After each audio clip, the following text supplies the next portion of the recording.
say this gentleman manga version is the manga version of the charlerie you saw in my videos. I show you my version.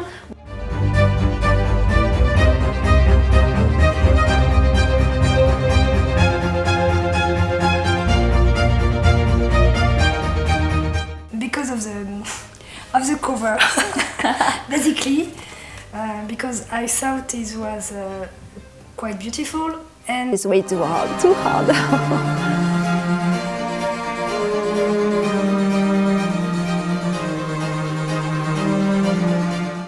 Today I invite you to join me at my friend Gaëlle's house. You have already seen Gaëlle in many videos. She has a YouTube channel called Le Labyrinthe des Curiosités. You will have the link below, and she has just put a new video on her channel that you can watch. And I went to visit her because she was familiar with Les Sansons, the executioners I did a video about in September, and I thought it would be fun to have a conversation, a complimentary conversation following the video. And you will also have the recipe of the guillotine tart. So she has prepared a guillotine tart, and you will have the recipe. I tried to do it myself as a really beginner cook, and well, my results turned out a little differently than Gaëlle's, you will see, but the one we ate at her place was wonderful. It's one of her classic desserts she does on a regular basis, so she had more practice than me on this dessert, and she's a definitely better cook than I am. And you can see I'm still in my Halloween decor for now. I'm going to remove little by little the decors. I will keep the deer because it's a new decor from the new workshop, so this one, he stays on the fireplace because it just opened, and there is a launching offer, by the way, available till this Sunday 9. But the rest, I little by little put it away. I removed already what I had on the balcony. And yes, not at once, but little by little, and in a few days it's going to be pretty much back to normal. But I will just keep the fireplace and my orange candles because I think orange candles are just fine for the entire autumn.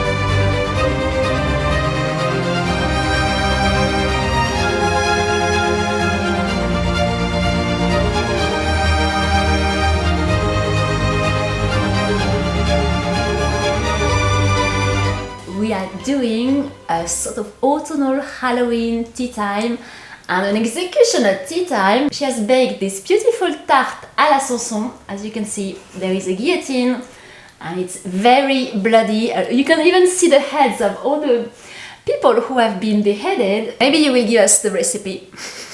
maybe if you ask. So it's just the perfect tart for the season, and I wanted to have this little goûter, this little tea time with Gaëlle, because when I was reading the memoirs of the Sansons this summer, she was visiting me, and when I said to her what I was reading, she told me that she had read a manga version of these memoirs, Memoirs of the Executioners. So if you have seen the video I made about the executioners, les Sansons, who were a family of executioners from the late 17th to the mid 19th century, a Japanese artist had made his own version of the memoirs, and I thought it would be fun to have this little conversation with her because she has read them, and the artist took some liberty, but it seems to be pretty close to the memoirs at least. And I also discovered a book just after doing my episode about Les Sansons, which is by the historian I really like, G. Lenôtre, who was an historian, a specialist of the little history or the behind the scenes of history. And this book is called La Guillotine pendant la Révolution. And there are 3 chapters about Les Sansons. And it talks about les memoirs, not about the manga, of course, which has been recently made, but he gives his opinion on everything, what he thinks has been made up, and the reality of what can be at least explained by the archives. It's an archives historian. So we're going to talk about all that because there are a lot of super interesting things, and this book is complementing really well the memoirs. So if you are interested in the executioners, in their memoirs, and you would like to know a little more, this book is wonderful and gives a bit another perspective on things. So first, Gaëlle, I would like to ask you, do you remember this exhibition, and I had to go online to check, which had been in display at Le Musée d'Orsay in 2010. It was called Crime et Châtiment. No. You didn't see it? No. Oh, I'm surprised. It was an exhibition all about death, crime, punishment in paintings, art, sculpture, everything. And there was a guillotine also in display in a corner of the exhibition of the Le Musée d'Orsay. But it was not on a scaffold as you would have seen it if you were in Paris going to be guillotined. What makes it really impressive is because it was, I don't know how many meters from the ground, but much higher.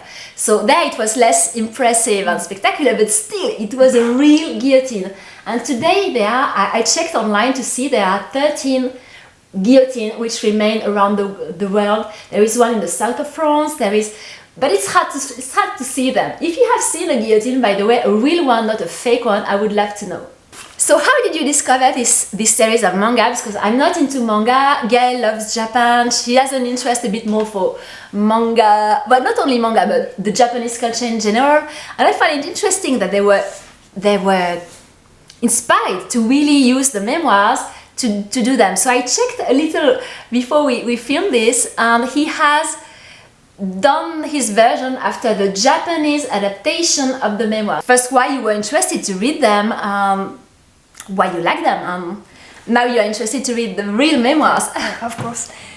So I was interested in this manga because of the cover, basically, because I thought it was quite beautiful and interesting and intriguing, because it is written the incredible story of the executioner of the French Revolution. Yeah. Executioner of the French Revolution. So I was wondering, well, about French Revolution, executioner, a manga. It's quite strange and unusual. So I want to read it. Do you like them? Did you you read the entire series? So it's the entire life of Charles-Henri from the beginning. No. So here, just to say, this gentleman manga version is the manga version of the Charles-Henri you saw in my videos. I show you my version. We don't have portraits remaining, though they may be hidden somewhere. So here he has long hair, well, it's not realistic. 1 second, the hat doesn't match at all. It's a sort of Napoleonic hat. You don't know why he has done this hat. I checked, it seems pretty close, at least from the memoirs, for the big facts. And yes, I liked it, but there are some things that despise me, because for example, about the sister, when you read it, you can believe it's accurate, and when it comes to the sister, you say to yourself, no, it's not possible, because I won't spoil, but there is a story about his sister, and it can't be true. I was upset about this. Disappointing about the fact that it was too much fiction. Yes, but it remains a good manga for, I think. Taught me a lot of things, and when you said to me that you were reading the book about the executioners, I was, wow, what a... Yes, it was such really fun. Like, we were talking about that, and I was so surprised you read them, because when I said to everybody around me that I was reading the executioners' memoirs, most people were really, oh, that's disgusting, that's a little shame to read that. Just like when I did my video, there's always a handful of people who have a bit of cliché reaction to these people. So I was surprised by your reaction, and what was funny is, after we talked, Gaëlle came back home. She doesn't live, of course, in my city, she has to take the train, and in the train she sent me a little message to tell me that it was not Henri Clément, the last of the executioner, who wrote the memoirs. There was some suspicion that there was something, and I was really angry with you because I thought you are completely spoiling my joy of reading them, because I read 3 of the volumes and there were 3 more coming, and I had ordered the last ones, and so it really, I just thought I don't want to read just like you. If it's historical, I want to be sure it's real and it has been written by the real executioner, not by a novelist. Though I thought at some places, I thought it's really well written for an executioner who didn't have a lot of, had a very short education. And it's normal, it was really well written because it's a novelist who wrote it. So what happened, I'm going to mention in this book, so Le Nôtre, what he said, he's only into the archives and researching into the archives, and what he has not any proof of, he doesn't believe. So when he came across the memoirs, he checked everything we could find in the archives. He found a lot of letters which are super interesting, and they are in the book, and they complement really well the memoirs, but many scenes he thinks they have just been made up by the novelist, because the last executioner took the money, the 30,000, he left. He gave some informations to a novelist and a journalist. They had the information, they were supposed to do all the beginning, and he was supposed to do his own final part, the final volume of the 6-volume series. He never did them, he disappeared completely, and we don't know what happened to him. So he didn't really write the memoirs, of course. It's a novelist, so it's normal sometimes it's so well written because it's just a novelist who wrote it. So it was funny that you say that. I did my research and I told you, no, it's him. I know in the memoirs he say it's him, but Le Nôtre say it's not really him, though they did.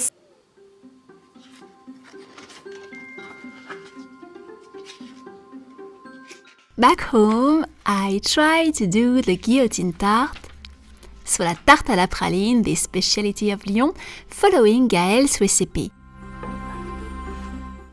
The main ingredient, the key ingredient of this recipe is the pink praline, la praline rose, which is also a speciality of the Alps of Lyon, not only for the tarte à la praline, but also for le Saint-Genis. Le Saint-Genis is a brioche from Savoie, where I grew up, where I come from, and I ate a lot of Saint-Genis in my childhood, and it's a brioche with a lot of praline inside, which give a nice pink color to it, and which is also delicious at breakfast or for the tea time, for goûter.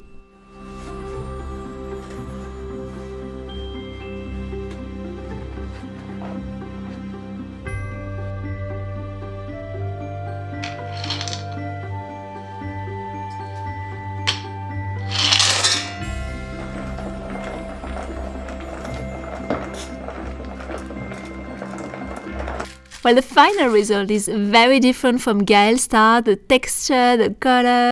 So this is my version. I used some wire to create a smaller tart because I didn't have enough praline, and you need 400 grams and I only had 250, so I reduced everything depending on that. And I was supposed normally to break them. It's almond and nuts, and here I didn't have any tool to do that, so I let them like that. I can tell I should have done it because they're really hard. The one Gaëlle did, they were already in little flakes, sort of little flakes, so it was different. The material we used is already different, the color is different, and I can tell mine is really hard, so I probably put it on the pan way too long.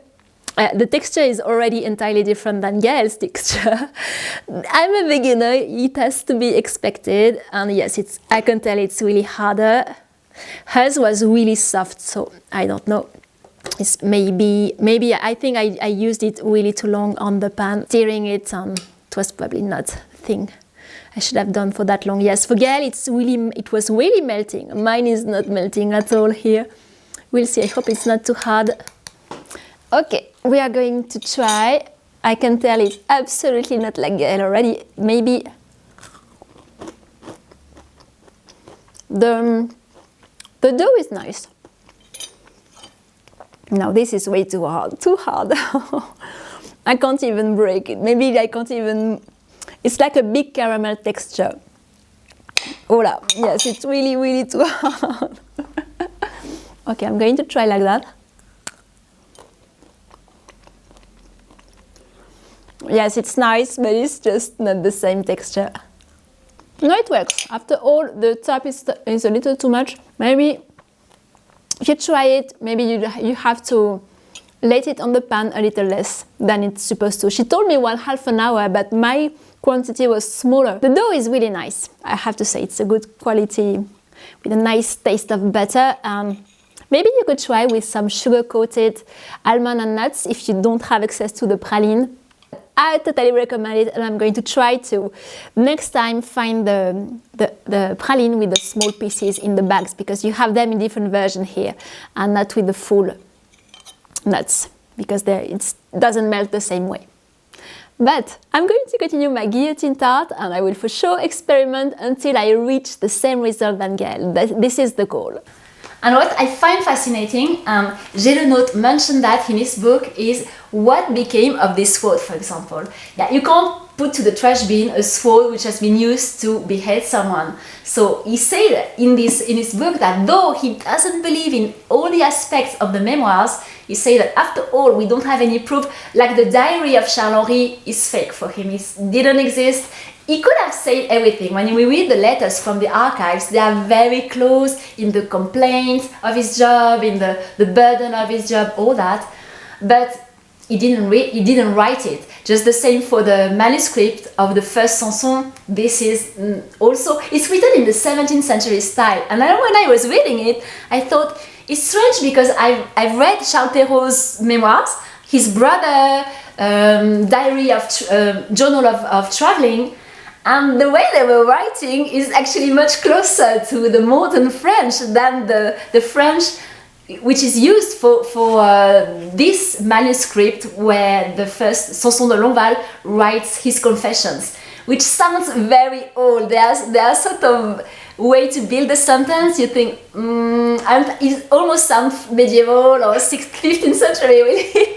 And I thought he pushed a little hard on the old style, which is really fun. And I thought for a novel, if you really analyze his novelist skills, it's really well made. Like he used, okay, for the 17th century, I'm going to write with this style. This kind of way, yeah. Yes, and for the diary of Charles-Henri, it's a little different. So it was quite fun for that. So some of these things are made up, but the main scenes are totally inspired by the reality and the testimonials and what the witness have seen. But what happened with the sword, what happened with the hell Louis XVI gave to Charles-Henri too, this must be somewhere on the few objects. So, and also Balzac writes his book, which is La Messe Expiatoire, so the expiatory service, which is well, a little made up, but this is actually real. And I was surprised because I was thinking maybe it didn't happen, but it happened. It's after the death of Louis XVI, Charles-Henri went to attend the service just because it was just too much. He killed the king, he put to death the king, which was an unbelievable thing. He couldn't go back home and go on with his life. So at the end of the evening, he went to see two religious women who were hiding in a building because of the revolution and everything. And they did a service for him, and he stayed there for a long time, and he gave them money, tried to help them. And this has been beautifully written by Balzac, but it's true, he added his Balzac way to write things, but this scene is true. You don't have it because it stops before the revolution. Yes. There is another story which takes place after the end of this one, and it's about the sister, and it takes place during the revolution. So, but I haven't read it yet. It's probably more made up than this one, though, because the sister, there is in the memoirs. I mean, woman wouldn't be in the first place, as you can imagine, but definitely not woman of executioner. Though in this book there is one letter of one wife who complained about things with her horrible spelling, because in the book he gives a lot of. So in this complimentary book about the guillotine, he gives a lot of letters of executioners, keeping their spelling, their grammar and everything. So it's super interesting. But the women, they are in the memoirs, you don't hear of a lot of them. Only one, the one who was the mother of the youngest executioner, the Jean-Baptiste Sanson. So it's the only one who is. But we know few things, and in the manga he seems to have developed them a lot. Like they are the superheroes, but completely made up in that case. In the manga, he talks about the woman you told us in your previous video, the daughter of an executioner, and the first Sanson. Ah, yes. It's written. Ah, yes, Marguerite, she's here. Yes. Ah, yes, so he did a lot of flashback to the past and explaining. So, yes, all this is true. In the memoirs, and also, of course, it seems in the manga, like Marguerite Joanne, she really existed. She was really the daughter of an executioner. So, it's interesting he talked about them too. There is a very small part, maybe 1 page or 2, 1 page, I think, where you can see La Comtesse du Barry when she's young, and not Comtesse. Yes. And the woman who is called Rose Bertin. Okay, the fashion designer of Marie Antoinette. When she is not famous designer. Yeah, that's interesting. That was interesting to see this version. So if you like manga, you can have a look at these, knowing some things are made up, something are totally Japanese manga style. I mean, I open a page here, it's really not realistic at all, but if you like this thing, you would probably enjoy it, and maybe it would inspire you to read the real memoirs, because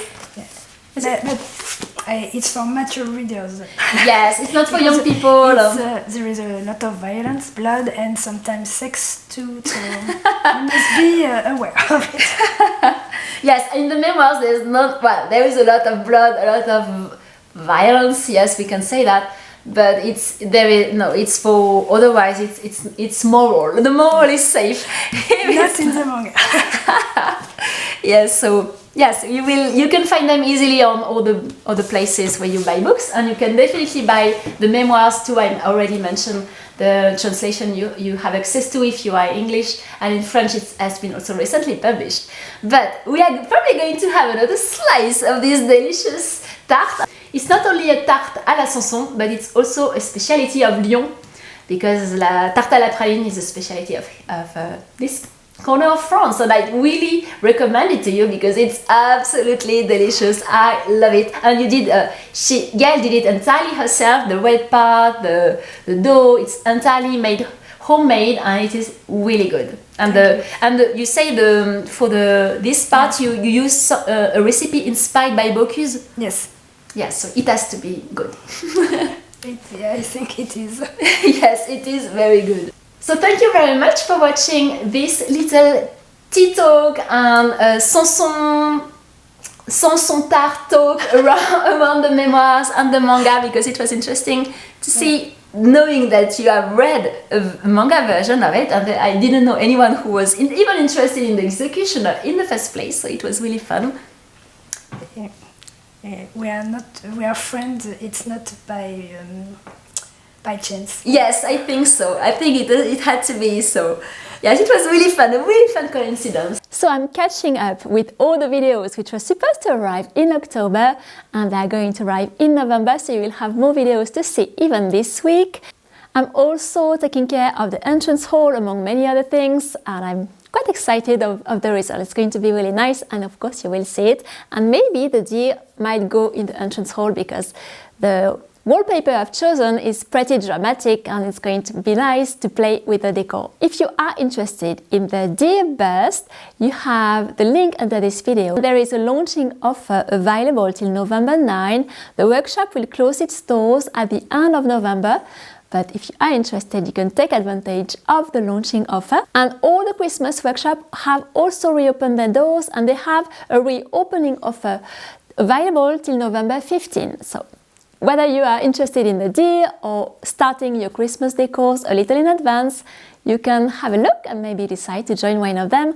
You will have all the links under this video. And don't forget to visit Gaëlle's channel, because she has just put a new video, and we might do videos together on a more regular basis, because they're really fun to do. I love doing those.